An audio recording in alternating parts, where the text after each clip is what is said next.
বাংলাদেশ এই মুহূর্তে দুটো ভাগে ভাগ হয়ে গিয়েছে। একদিকে পূর্ব পাকিস্তানের মতবাদ আর অন্যদিকে বাংলার আদিম চিন্তা ভাবনা।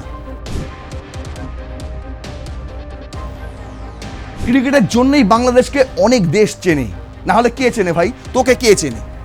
কে চেনে তোকে? ডক্টর মোহাম্মদ ইউনূসকে কটা লোক চেনে? সাংবাদিকরা তাকে নাকানি চোবানি খাইয়েছেন, তিনি আমতা আমতা করছিলেন, বারবার ডোক গিলছিলেন। কি বলবেন? কারণ তিনি যা বলেছেন সেটাই যথেষ্ট বাংলাদেশ ক্রিকেটকে ধ্বংস করে দেওয়ার জন্য। তামিম ইকবালকে যতজন চেনে গোটা বিশ্বে, এই মূর্খটাকে কতজন চেনে? আমতা আমতা করে ডোক গিলে গিলে কথা বলে, আর দেশের ক্রিকেটার যারা দেশের হয়ে প্রতিনিধিত্ব করছে তাদেরকেই অপমান করে। দেশের হয়ে প্রতিনিধিত্ব করছে যে খেলোয়াড়, সে কিন্তু আর্মির চেয়ে কম কিছু নয়। সে সীমান্তে লড়াই করে, খেলোয়াড়রা ময়দানে লড়াই করে। নাজমুল ইসলাম, এই লোকটার কি ক্ষমতা রয়েছে? তিনি কি করেছেন জীবনে? তার ঘরে কটা ট্রফি রয়েছে, কোন কোন ক্ষেত্রে, আমার জানতে ইচ্ছা করে। মুহূর্তের মধ্যে স্টেডিয়াম ভাঙচুর, সেনাবাহিনী নেমে গেল, একদম সংঘর্ষ শুরু। বুঝতে পারছেন? মানে সেনাবাহিনীর সঙ্গে ক্রিকেট দর্শকদের সংঘর্ষ হচ্ছে। কোথায় হয় এই দৃশ্য? আপনি কোথায় দেখেছেন? যখন সে জাতীয় জার্সি গায়ে চড়াচ্ছে তখন সে দেশের হয়ে প্রতিনিধিত্ব করছে, যেরকমটা সেনাবাহিনীর পোশাক পরে আর্মিরা করে থাকেন। এটা এই মূর্খটা বুঝবে কিনা আমি জানি না।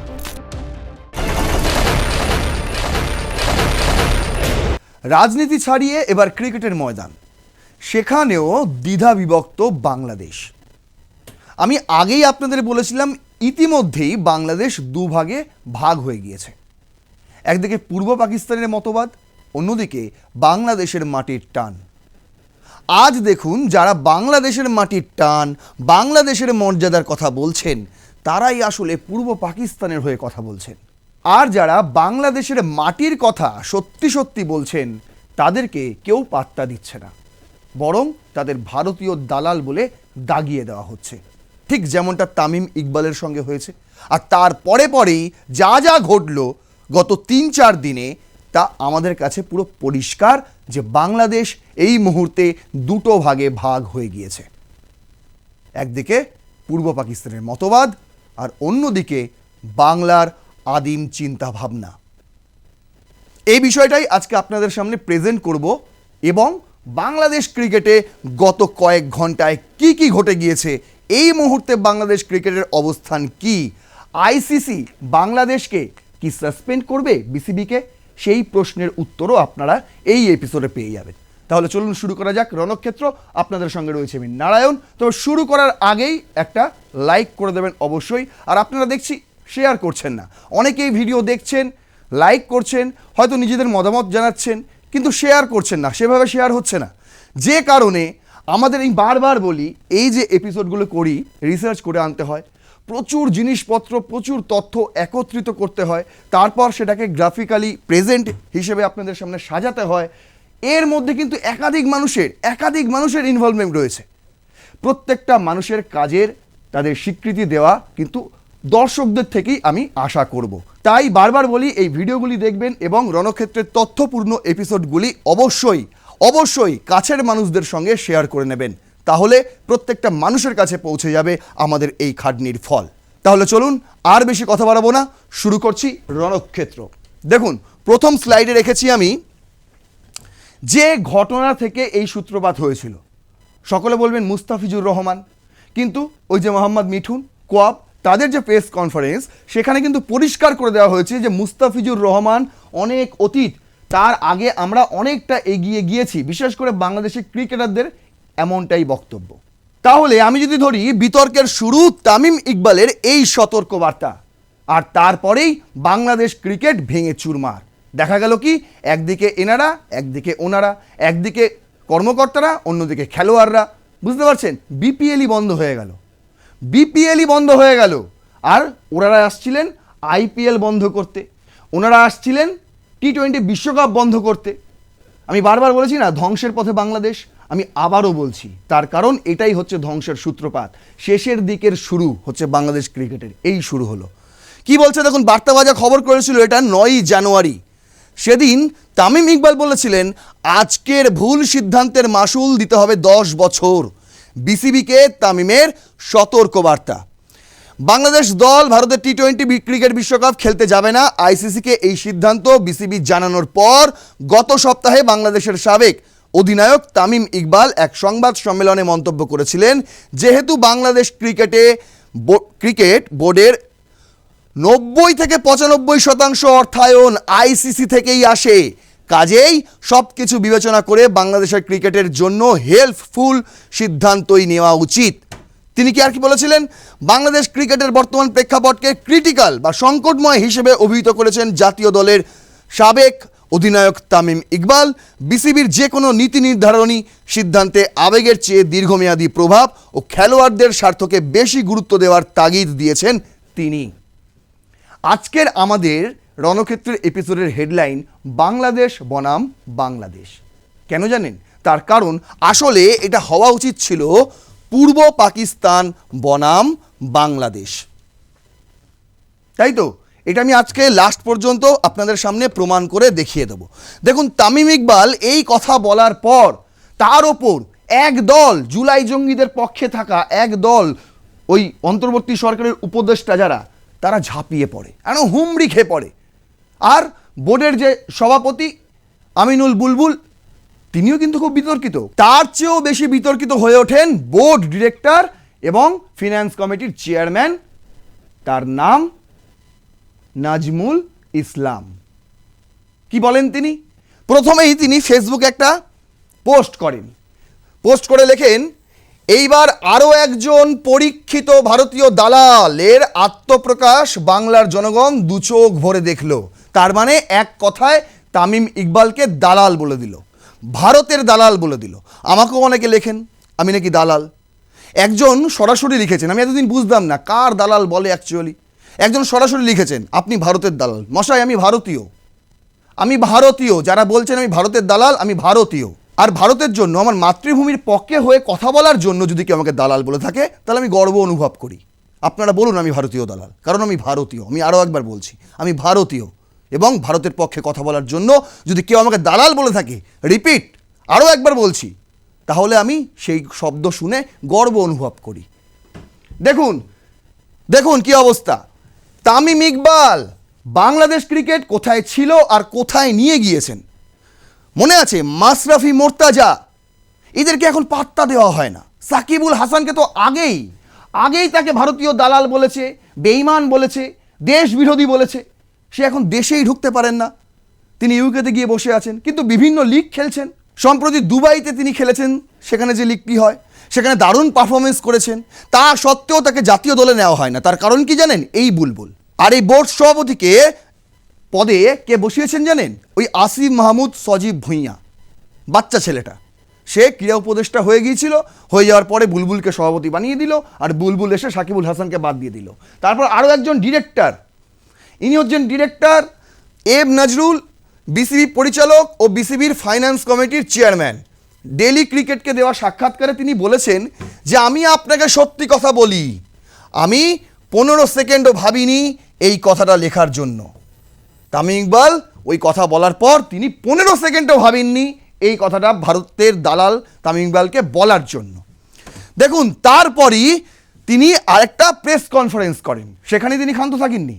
তারপর তিনি আসেন জনসমক্ষে, সাংবাদিকদের প্রশ্নের উত্তর দেন, আর সেখানে সাংবাদিকরা তাকে নাকানি চোবানি খাইয়েছেন। তিনি আমতা করছিলেন, বারবার ডোক গিলছিলেন, কি বলবেন, কারণ তিনি যা বলেছেন সেটাই যথেষ্ট বাংলাদেশ ক্রিকেটকে ধ্বংস করে দেওয়ার জন্য। তিনি বলেছেন, দেখুন, ক্রিকেটারদের পেছনে কোটি কোটি টাকা খরচ করছি, খারাপ খেললে ওই টাকা ফেরত চাচ্ছি না। ওরা যখন খারাপ খেলে তখন কি ওদের পারিশ্রমিক আমি ফেরত চাই? তিনি সাংবাদিক সম্মেলনে এসে একজন ক্রিকেট বোর্ডের ডিরেক্টর, তিনি এই বক্তব্য রাখছেন। ভাবুন একবার। তিনি বলছেন ধারণা না বলে তথ্য দেওয়াই ভালো। নাজমুল স্পষ্টভাবেই বলেছেন এতে বিসিবির কোনো আর্থিক ক্ষতি হবে না। যেখান থেকে তর্ক শুরু হয়েছিল, সাংবাদিকরা প্রশ্ন করেছিলেন যে আপনারা সিদ্ধান্ত নিচ্ছেন ভারতে টি-20 বিশ্বকাপ খেলতে যাবেন না, তাহলে খেলোয়াড়রা তাদের লস হবে। তারা ইতিমধ্যেই সোচ্চার হচ্ছেন, তারা বলছেন যে কেন যাবে না, এটা তো বাংলাদেশ ক্রিকেটের ক্ষতি। তখন তিনি বলেন আগে আমরা ক্রিকেট দেখব না আগে আমরা জাতীয়তাবাদ দেখব, কোনটা? আরে ক্রিকেটের জন্যই বাংলাদেশকে অনেক দেশ চেনে, না হলে কে চেনে ভাই? তোকে কে চেনে? কে চেনে তোকে? ডক্টর মোহাম্মদ ইউনুসকে কটা লোক চেনে? কটা লোক চেনে? জটা লোক মুস্তাফিজুর রহমানকে চেনে। বলুন, তামিম ইকবালকে যতজন চেনে গোটা বিশ্বে, এই এই এই মূর্খটাকে কতজন চেনে? আমতা আমতা করে ডোক গিলে গিলে কথা বলে, আর দেশের ক্রিকেটার যারা যারা দেশের হয়ে প্রতিনিধিত্ব করছে তাদেরকেই অপমান করে। এরা নাকি দেশপ্রেমী, এরা নাকি দেশপ্রেমী। যাই হোক, দেখুন বলছে কারণ তিনি তখন বলেন যে আমরা যদি ভারতে বিশ্বকাপ খেলতে না যাই তাহলে আমাদের কোনো লস নেই, বিসিবির তো কোনো লসই নেই। তাহলে লস কার? লস খেলোয়াড়দের, ওদের ক্ষতি, ওদের ক্ষতি, ওদের ক্ষতি, আমাদের কি? এরকম একটা ব্যাপার। আরে ভাই, ওরা তো তোদের জন্যই খেলে, ওরা খেলে বলে তো তোরা টাকা পাস। তারা ফেসবুকে রটাচ্ছে যে এই খেলোয়াড়রা কোটি কোটি টাকা পায়, এমপি এমএলএরা অত অত টাকা পায় না। এমপি এমএলএরা দেশের সংসদে প্রতিনিধিত্ব করে, দেশের হয়ে আইন তৈরি করে, সবটাই অভ্যন্তরীণ। আর এই খেলোয়াড়রা দেশের হয়ে বিশ্বের মঞ্চে দেশের প্রতিনিধিত্ব করে। বুঝতে পারছেন পার্থক্যটা? যারা এখনও কনফিউশনে ভুগছেন তাদেরকে আমি আরও ভালো করে বোঝাচ্ছি। একজন আর্মির সঙ্গে আপনি এরকম একটা মূর্খের তুলনা করতে পারেন? একটা খেলোয়াড় দেশের হয়ে প্রতিনিধিত্ব করছে, যে খেলোয়াড় সে কিন্তু আর্মির চেয়ে কম কিছু নয়। সে সীমান্তে লড়াই করে, খেলোয়াড়রা ময়দানে লড়াই করে। বুঝতে পারছেন? দুটিকেই কিন্তু নিয়ম রয়েছে, নিয়ম মেনে তাদের খেলতে হয়, নিয়ম মেনেই যুদ্ধ করতে হয়, নিয়ম মেনেই খেলতে হয়। আর তারপর যখন তারা জিতে আসে কিছু, সেটা দেশের হয়ে অর্জন করে আসে, নিজের অর্জন নয়। আর ওরা খেলে বলেই বিসিবি চলে। ওরা যদি খেলা বন্ধ করে দেয়, দেখছেন তো কি হলো বিপিএল, দেখলেন তো কি হলো। দেখুন তিনি কি বলেছিলেন ওই সাংবাদিক সম্মেলনে, খুব কড়া কড়া ডোজ দিয়েছিলেন। বলেছিলেন বিশ্বকাপের প্রস্তুতি ফি হিসেবে আইসিসির কাছ থেকে এরই মধ্যে $5 লাখ পেয়ে গেছে বিসিবি। আমরা খেলি ছাই নাই খেলি কি যায় আসলো। বলছে বাংলাদেশি মুদ্রায় যা 6 কোটি টাকারও বেশি। এর বাইরে বিশ্বকাপের জন্য আইসিসির কাছ থেকে বিসিবির আর কিছু পাওয়ার নেই। টাকা তো পেয়ে গেছি, ঠিক আছে, আমরা দল পাঠাবো না। যদি দল না পাঠাই তাহলে আমাদের তো কোনো লস নেই, আমরা তো টাকা পেয়ে গেছি, তাহলে লস কাদের? তিনি আবার ব্যাখ্যা করে বলছেন নাজমুলের এটাও দাবি এবারে টি-20 বিশ্বকাপে না খেললেও 2027 সাল পর্যন্ত আইসিসি থেকে বিসিবির রাজস্ব আয়ে কোনো হেরফের হবে না। তিনি বলছেন 22-এ যে বৈঠক হয়েছিল, না 23-এ যে বৈঠক হয়েছিল, সেই বৈঠকের সিদ্ধান্ত হয়ে গেছে 2027 পর্যন্ত আমরা যে রেভিনিউ আইসিসির থেকে পাই সেটা পেতেই থাকবো, সেখানে কোনো সমস্যা হবে না। আমরা টি-20 বিশ্বকাপ খেলি চাই নাই খেলি, আমরা তো টাকা পাবো। তাহলে সমস্যা কি হবে? এক প্রশ্নে তিনি সাংবাদিকদের জানান আইসিসি থেকে প্রতি বছর বাংলাদেশ $20.4 মিলিয়ন পায়। এছাড়া আইসিসি রিজার্ভ মানি থেকে 4 বছর পর পায় $4 মিলিয়ন। আর্থিক ক্ষতি বিসিবির না হলেও হবে ক্রিকেটারদের, কারণ বিশ্বকাপ থেকে প্রাইজ মানি এবং ম্যাচ ফি হিসেবে যে টাকা পেতেন খেলোয়াড়েরা সেটি তখন তারা পাবেন না। নাজমুলই বলেছেন বাংলাদেশ ক্রিকেট বোর্ডের কোনো ক্ষতি হতে হবে দেব না, ক্রিকেটারদের ক্ষতি হোক, কারণ খেললে প্রতিটি খেলায় ক্রিকেটাররা ম্যাচ ফি পায়। তারা যদি ম্যান অফ দ্য ম্যাচ হয় তাহলে সেই একটা অর্জন পায়, সেই একটা পুরস্কার পায়, সেগুলো কিছু পাবে না তারা যদি না খেলে। বুঝতে পারছেন? বিপিএল তারপরেই বন্ধ হয়ে যায়। তার এই মূর্খামির জন্য বিপিএল বন্ধ করতে বাধ্য হয় দেশের প্রতিনিধিরা, দেশের ক্রিকেটের ময়দানে যুদ্ধ করা দেশের আর্মিরা। দেখুন এরপরেই শেরে বাংলা ন্যাশনাল স্টেডিয়ামে খেলা ছিল বিপিএলের, চট্টগ্রাম বনাম নোয়াখালীর। সেখানে দর্শকরা যায়, গিয়ে দেখে বোর্ডে ভেসে ওঠে এই ঘোষণা। কি লেখা ছিল? বাংলাদেশ ক্রিকেট বোর্ড দুঃখের সঙ্গে জানাচ্ছে যে আজকের চট্টগ্রাম রয়্যালস ও নোয়াখালী এক্সপ্রেস দলের মধ্যেকার ম্যাচটি অনিবার্য কারণবশত বিলম্বিত হয়েছে। ঠিক আছে, বলছে এতে দর্শকদের যে অসুবিধা হয়েছে তার জন্য বাংলাদেশ ক্রিকেট বোর্ড আন্তরিকভাবে দুঃখিত এবং সকল দর্শককে অনুরোধ করছি ধৈর্য ধারণ করে আসনে অবস্থান করতে, কারণ ম্যাচটি যত দ্রুত সম্ভব শুরু করার জন্য সর্বোচ্চ প্রচেষ্টা চলছে। এরপরেও এই ঘোষণা আসার পরেও দর্শকরা কিন্তু মাঠে ছিল, বেশ কিছুক্ষণ ছিল। তারপরই তারপরই দেখা গেল সাংবাদিক সম্মেলন করলেন মোহাম্মদ মিঠু কোয়াবের তরফ থেকে, তার সঙ্গেই ছিলেন শান্ত, তার সঙ্গেই ছিলেন লিটন দাস, তার সঙ্গে ছিলেন মুস্তাফিজুর রহমান, মিরাজ হাসান, মানে জাতীয় দলের এক ঝাঁক ক্রিকেটারকে নিয়ে তিনি সাংবাদিক সম্মেলন করলেন। আর সেখানে সবার পরিষ্কার হয়ে গেল, মুহূর্তের মধ্যে স্টেডিয়াম ভাঙচুর, সেনাবাহিনী নেমে গেল, একদম সংঘর্ষ শুরু। বুঝতে পারছেন, মানে সেনাবাহিনীর সঙ্গে ক্রিকেট দর্শকদের সংঘর্ষ হচ্ছে। কোথায় হয় এই দৃশ্য? আপনি কোথায় দেখেছেন বলুন তো একটা দেশের মধ্যে? এর চেয়ে বিশৃঙ্খলা বাংলাদেশে আর কোনোদিনও এসেছিল? শুধু শেখ হাসিনাকে বললে হবে? ডক্টর মোহাম্মদ ইউনূসকে গিয়েও বলুন যে আপনি কি স্বপ্ন দেখিয়েছিলেন, আর আজ কোথায় এসে দাঁড়ালো বাংলাদেশ। মোহাম্মদ মিঠুনরা প্রেস কনফারেন্স করে তারা জানান যে আমরা বিপিএলে অংশগ্রহণ করব না। কেন? তার কারণ বোর্ড ডিরেক্টর নাজমুল ইসলাম ক্রিকেটারদের অপমান করেছেন। হ্যাঁ, তাই অপমানই করেছেন তিনি। কি বলেছিলেন দেখুন, বিবিসি বাংলা খবর করেছিল, ক্রিকেট বোর্ড পরিচালক নাজমুলের মন্তব্য, ক্রিকেটারদের খেলা বর্জনের হুমকি, অনুতপ্ত হয়ে বিসিবির বিবৃতি, কি হয়েছিল, এটা হচ্ছে হেডলাইন। গল্প বলছে কোয়াবের সভাপতি মোহাম্মদ মিঠুন বুধবার রাতে এক ভিডিও বার্তায় এই ঘোষণা দেন, আন্তর্জাতিক অঙ্গনে বাংলাদেশের ক্রিকেটাররা আজ পর্যন্ত একটা বৈশ্বিক কাপ আনতে পারেনি এবং তাদের পেছনে খরচ করা হচ্ছে বলে পরিচালক নাজমুল ইসলামের করা মন্তব্যের কয়েক ঘন্টা পর এই সিদ্ধান্তের কথা জানানো হয় কোয়াবের পক্ষ থেকে। ওই নাজমুল ইসলাম তিনি এই কথাও বলেছিলেন সাংবাদিক সম্মেলনে যে এরা কি দিয়েছে বাংলাদেশকে, আমরা এত কোটি কোটি টাকা খরচ করে ওদেরকে সমস্ত প্রতিযোগিতায় পাঠাই, একটাও বৈশ্বিক কাপ আনতে পারিনি, মানে বিশ্ব আসর যেখান থেকে চ্যাম্পিয়ন্স ট্রফি হোক, ওয়ার্ল্ড কাপ হোক, টি-20 ওয়ার্ল্ড কাপ হোক, একটাও কাপ আনতে পারিনি। আবার এদের জন্য আমরা গর্ব করি, এদের জন্য আমরা আবার কথা বলি, এই সমস্ত কথা তিনি বলেছেন। কাপ আনতে পারিনি, বুঝতে পেরেছেন?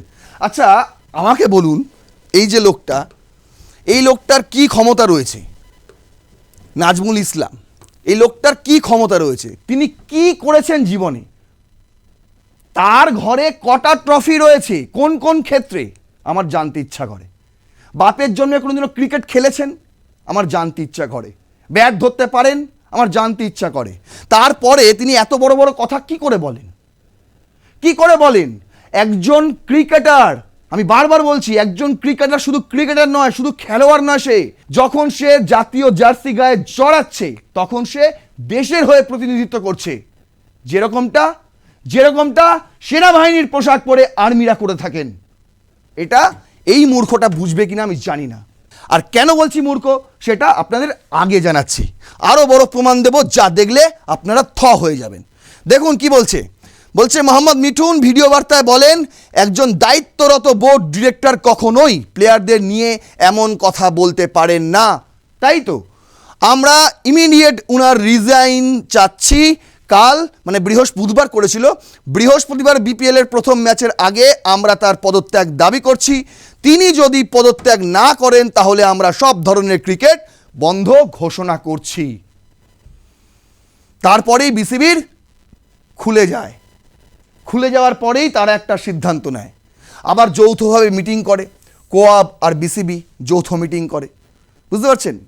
যৌথ মিটিংয়ের পর রাতের বেলা জানানো হয়, দ্য ডেইলি স্টার খবর করেছিল, players withdraw boycott, BPL to resume on Friday. শুক্রবার সেই খেলাটা হয় যে খেলাটা বৃহস্পতিবার ছিল। দুটো খেলা ছিল, ওই দুটো খেলাই শুক্রবার হয়। ঠিক একই রকমভাবে একদিন পিছিয়ে যায় কর্মসূচি। বুঝতে পেরেছেন? সম্ভবত 23শে জানুয়ারি ফাইনাল হওয়ার কথা ছিল, সেটা হয়ে যাবে 24শে জানুয়ারি। কি বলা হচ্ছে এখানে? Cricketers welfare association of Bangladesh মানে COAB withdraw its boycott late last night following a meeting with Bangladesh cricket board officials opening the door for the Bangladesh premier league to resume from today after a day of distraction triggered by a standoff between players and board. ওই সাংবাদিক সম্মেলনে মিঠুনের সঙ্গে শান্ত, লিটন দাস যেমন ছিলেন তেমন BPL governing বডির সদস্য ইফতেখার রহমান, এবং তিনি বিসিবিরও একজন অন্যতম ডিরেক্টর বটে। তিনি বলেন যে আমরা নাজমুল ইসলামের সঙ্গে যোগাযোগ করার চেষ্টা করছি। এই সাংবাদিক সম্মেলনে তিনি এসে বলেন তাকে অর্থ কমিটির যে চেয়ারম্যান তিনি ছিলেন সেই পদ থেকে তাকে সরিয়ে দেওয়া হবে, কিন্তু বিসিবির ডিরেক্টর পদ থেকে তাকে সরানো যাবে না। কেন? তার কারণ তিনি নিজে থেকে যদি রিজাইন না দেন তাকে সরানো যায় না, এরকম কোনো নিয়ম নেই। একমাত্র যদি তার শরীর খারাপ হয়, একমাত্র তিনি যদি হয়তো প্রয়াণ ঘটে, মানে এই সমস্ত অ্যাক্সিডেন্টাল বিষয় ছাড়া নাকি নিজে থেকে তাকে সরানো যায় না, যতক্ষণে তিনি নিজে এসে রিজাইন দিচ্ছেন। এই বক্তব্য তিনি বলেন। পাশাপাশি তিনি এটাও বলেন যে তার সঙ্গে যোগাযোগ করা যাচ্ছে না, অন্তত যা বোঝা যাচ্ছে তিনি পালিয়ে গিয়েছেন, পলাতক। মানে এমনটাই বোঝা যায়, তার বক্তব্য শুনে এমনটাই বোঝা যায় যে রাতারাতি তিনি সব কিছু ছেড়ে পালিয়ে গিয়েছেন। কোথায় পালিয়েছেন রে ভাই? দেখুন, প্রথম আলো খবর করেছে তারপরে পরেই যে নাজমুলকে অব্যাহতি দিল বিসিবি, অর্থ কমিটির দায়িত্বে এলো আমিনুল, যিনি বোর্ড সভাপতি, তিনি আবার অর্থ কমিটির দায়িত্বে চলে এলেন। অন্যদিকে ইনি কোথায় গেলেন? বলছে ফোন বাজছে, বিডি ক্রিক টাইম করেছে, তবে ধরছেন না নাজমুল। ঝামেলা সৃষ্টি করে লাপাতা এম নাজমুল ইসলাম, ফোন বাজলেও ধরছেন না। সর্বশেষ পরিস্থিতি জানিয়েছেন ইফতিকার রহমান মিঠুন। ইফতিকার রহমান মিঠু মানে তিনি জানিয়েছেন শেষ আপডেট যে এই মুহূর্তে খুঁজে পাওয়া যাচ্ছে না এম নাজমুল ইসলামকে, তিনি লাপাতা হয়ে গিয়েছেন। বুঝতে পারছেন? অন্যদিকে তিনি ভেতর থেকে খবর করছেন, এনডিটিভি করেছে যে তিনি নাকি বলেছেন সরি বলবেন না, যে তিনি বলছেন আমি যা বলেছি একদম ঠিকঠাক বলেছি, এতে সরি বলার কোনো কিচ্ছু নেই, আমি ক্ষমা চাইব না। বুঝতে পারছেন? কিন্তু মিঠুন বলছেন যদি তিনি সরি বলে ফেলতেন এবং তাকে যদি তার পদ থেকে সরানোর প্রক্রিয়া চালু থাকে তাহলে আমরা বিপিএল খেলতে যাব। কিন্তু দেখুন এই সমস্ত গল্প আমি আপনাদের বলেছি না, আসিফ নজরুল তিনি বেশি বেশি কথা বলছিলেন, যেন মনে হচ্ছিল বিসিবি তার বাবার, মানে Bangladesh cricket equal to Asif Nazrul হয়ে গিয়েছিল মাঝে কয়েকদিন। তিনি এসে সব সিদ্ধান্ত জানিয়ে দিচ্ছিলেন, এমনকি আইসিসির নামে মিথ্যাচার করতেও ছাড়েননি, তারপর তাকে সাইড করে দেওয়া হয়েছে। এখন আর আসিফ নজরুলকে দেখা যাচ্ছে না এসব বিষয়ে। আমি আপনাদের বলছি এই আসিফ নজরুল, এই নাজমুল ইসলাম, এরা আসলে জাতীয়তাবাদ নিয়ে কথা বলছে না, এরা আসলে পূর্ব পাকিস্তানের হয়ে কথা বলছে। আর সেই পূর্ব পাকিস্তানের যেই পাকিস্তানের হয়ে কথা বলছে সেই পাকিস্তানের ক্রিকেটে এই মুহূর্তে কি অবস্থান জানেন কি? বিপিএল খেলতে গেছে দেখুন পাকিস্তানের ক্রিকেটাররা। শাহিন শাহ আফ্রিদি ইনি খেলেন ব্রিসবেন হিটের হয়ে, ব্রিসবেন হিট, BH টিমটার নাম মনে আছে? ডিসেম্বরে কি হয়েছিল? প্রথম ম্যাচ মানে অভিষেক, বিপিএলে অভিষেক ম্যাচ, সেই ম্যাচেই এক ওভারে এমন বল করেছেন পরপর দুটো, পুরো মাথার ওপর দিয়ে চলে গেছে। আম্পায়ার বাধ্য হয়েছেন তাকে বলতে, ভাই আর বল করো না, তুমি চলো সাইডে যাও, আর বল করতে হবে না তোমাকে। বলুন কেমন অপমান।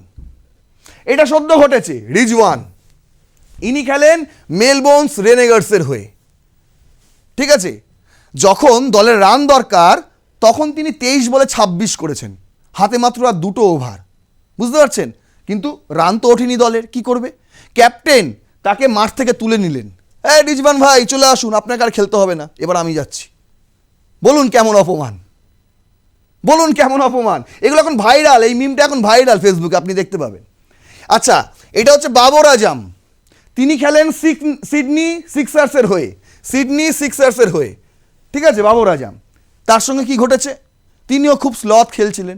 একদিকে যখন স্টিভ স্মিথ তার ওপেনার পার্টনার, তিনি প্রায় 200 স্ট্রাইক রেটে খেলছেন, তখন তিনি 100 স্ট্রাইক রেটও ছুঁতে পারছেন না। আবার বলছে পরের ওভারটাও নাকি তিনিই শুরু করবেন, একদম ওভারের লাস্ট বলে তিনি ঠুকিয়েই রান নিতে যাচ্ছিলেন। আর ওদিক দিয়ে স্টিভ স্মিথ, নেব না, ওখানেই দাঁড়াও, ওখানেই দাঁড়াও, পরের ওভার আমি শুরু করছি, তোমাকে বেশি টেনশন নিতে হবে না। বুঝতে পারছেন? একদম, যদি আপনি দেখেন ভিডিওটা, দেখলেও আপনার লজ্জা লাগবে। যারা বাবর আজমের হয়ে গলা ফাটায় তাদের তো দেখা উচিত এই ভিডিও, অবশ্যই দেখা উচিত। আর তারপরের ওভারে স্টিভ স্মিথ এসে 32 রান করেছে এক ওভারে, 32 রান 6 বলে। আর ইনি 100 স্ট্রাইক রেট পাওয়ার জন্যই সারাটা ইনিংস স্ট্রাগল করে গেলেন। দেখুন আরও একটা তুলনা আপনাদের সামনে তুলে ধরছি, বেশি পাকিস্তান পাকিস্তান করে লাফান তো, কিন্তু পাকিস্তানে যে PSL হয় সেখানে বাংলাদেশের কটা ক্রিকেটার সুযোগ পায় বলুন তো? IPL এত বড় মঞ্চ, এত বড় মঞ্চ যেখানে সব দেশের প্রতিনিধিরা আসে একমাত্র পাকিস্তান ছাড়া, সেখানেও বাংলাদেশের 1, 2, 3 জন প্লেয়ার হয়তো থাকে। বুঝতে পারছেন? সেই তুলনায় PSL-এ যেখানে ভারতের ক্রিকেটাররা নেই, তাবড় ক্রিকেটাররা সেখানে নেই, যত সব রিটায়ার হার্ট প্লেয়ারদের নিয়ে PSL হয়, সেইখানে বাংলাদেশের জাতীয় টিমের কজন প্লেয়ার অংশগ্রহণ করতে পারে জানেন? আমি শুধু 2025-26 মরশুমের তথ্য আপনাদের সামনে তুলে ধরছি, অতীতটা তো আর দেখার মতন নয়। কিন্তু এখনটা কি অবস্থা বলছে, বিপিএলে 2025-26 পাকিস্তানি খেলোয়াড় আর পিএসএল 2026 বাংলাদেশি খেলোয়াড়। বিপিএল ড্রাফটে আগে 42 জন পাকিস্তানি খেলোয়াড় নাম লিখিয়েছেন, আর পিএসএল ড্রাফটের জন্য এখনো পর্যন্ত 23 জন বাংলাদেশি ক্রিকেটার নিবন্ধন করেছেন। বুঝতে পারছেন, কোথায় 42 জন আর তার কোথায় 23 জন। ঠিক আছে, মানলাম নিবন্ধন করেনি, আমি মানলাম। কিন্তু দেখুন অংশগ্রহণের হার হচ্ছে ফ্র্যাঞ্চাইজিতে অন্তত 21 জন পাকিস্তানি খেলোয়াড় বর্তমানে খেলছেন। এই যে বিপিএল হচ্ছে, সেই বিপিএলে পাকিস্তানের 21 জন খেলোয়াড় রয়েছেন, 21 জন খেলোয়াড়। অন্যদিকে ড্রাফট বা সরাসরি চুক্তির মাধ্যমে সাধারণত 1 থেকে 3 জন চূড়ান্তভাবে সুযোগ পান। এবার নিবন্ধন চলতে সংখ্যাটি আরও বাড়তে পারে, তাই 1 থেকে 3 জন পিএসএলে রয়েছে বাংলাদেশের। আপনারাই ভাবুন, তুলনাটা আপনারাই ভাবুন। বিপিএলে পাকিস্তানি খেলোয়াড়দের আধিক্য, প্রধান দল রংপুর রাইডার্স একাই 7 জন এবং রাজশাহী ওয়ারিয়ার্স 4 জন পাকিস্তানি খেলোয়াড়কে দলে ভিড়িয়েছে। একটা দলে 7 জন পাকিস্তানি খেলোয়াড়, আরেকটা দলে 4 জন পাকিস্তানি খেলোয়াড়। একটা হচ্ছে রংপুর রাইডার্স আর একটা হচ্ছে রাজশাহী ওয়ারিয়ার্স। আচ্ছা, মোহাম্মদ আমির, সাইম আইয়ুব, মোহাম্মদ নওয়াজ, খুশদিল শাহ এবং ফাহিম আশরাফের মতো তারকারা নিয়মিত ম্যাচ খেলছেন।